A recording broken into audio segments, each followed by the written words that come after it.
صحیح ابن حبان میں مولا علی شیر خدا سے حدیث مروی ہے، نبی پاک صلی اللہ علیہ وسلم نے فرمایا اگر تیری وجہ سے ایک بندہ ہدایت پا گیا، سبحان اللہ، یہ تو خیر ہمیں شوق ہی نہیں نا کہ لوگ ٹھیک ہو جائیں، اس کو تو ہم سمجھتے ہی نہیں نا، باقی مشورے بہت سارے دیتے ہیں، کاروباری بھی، تعلیمی بھی، فکری بھی، ایک بندہ حضور فرماتے ہیں تیری وجہ سے ٹھیک ہو گیا تو سمجھ لے تیرے لیے دنیا اور ما فیہا سے بہتر ہے۔ سبحان اللہ۔ تو سرکار نہ آگے دیکھو، قاضی سلمان منصور پوری کہتے ہیں کہ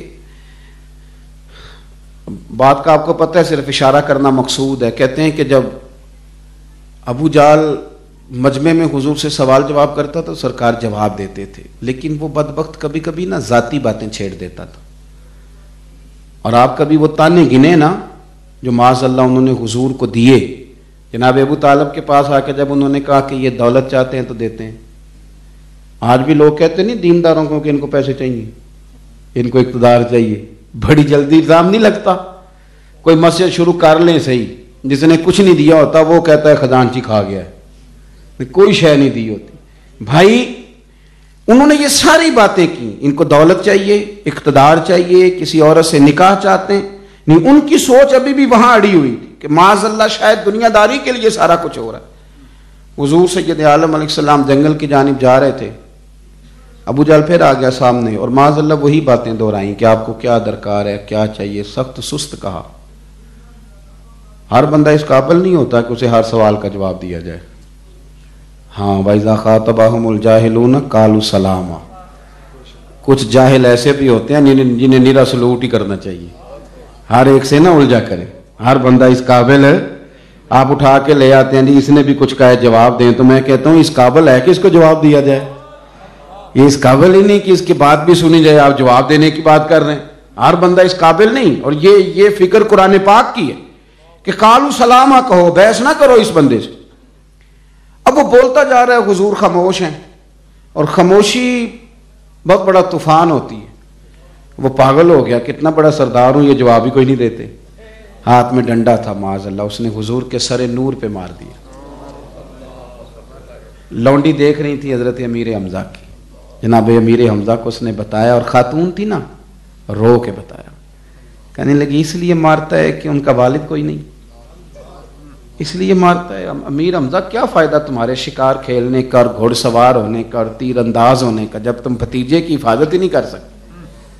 جناب امیر حمزہ کہتے ہیں میں گیا، ابو جہل بیٹھا تھا اور میں نے ایک ڈنڈا اتارا اسی وقت درخت سے، اور وہ لوگوں کے بیچ بیٹھا تھا، حرم کعبہ میں زور سے مارا، اور میں نے کہا کہ تو آج کے بعد آنکھ کھول کے دیکھنا ذرا میرے بھتیجے کی جانب، تجھے دیکھ لیتا ہوں۔ سر پھٹ گیا، لیکن وہ جانتا تھا جناب امیر حمزہ کو۔ سلمان منصور پوری لکھتے ہیں کہ بولا نہیں، کہنے لگا چپ کر جاؤ، اس وقت امیر حمزہ جلال میں موقع نہیں بات کرنے کا۔ یہ وہاں سے آئے سیدہ خدیجۃ الکبریٰ کے کاشانہ نور پہ، مومنوں کی مانا حضور کو مرہم پٹی کر رہی تھی، مرہم پٹی کر رہی تھی، اور یہ قریب آئے، اور بھتیجا، چچا بھتیجے کا پیار بڑا ہی ہوتا ہے، یہ بھی ایک کیفیت ہے، بندہ اپنے بچوں کے سامنے کئی دفعہ پیار نہیں کر پاتا، کہہ بیٹھتا ہے نا تمہارے چچا نے بڑی زیادتیاں کی ہیں، لیکن وہ کہہ بیٹھتا ہے، پر جوش تو مارتے ہیں نا بھتیجوں بھانجوں کی محبت۔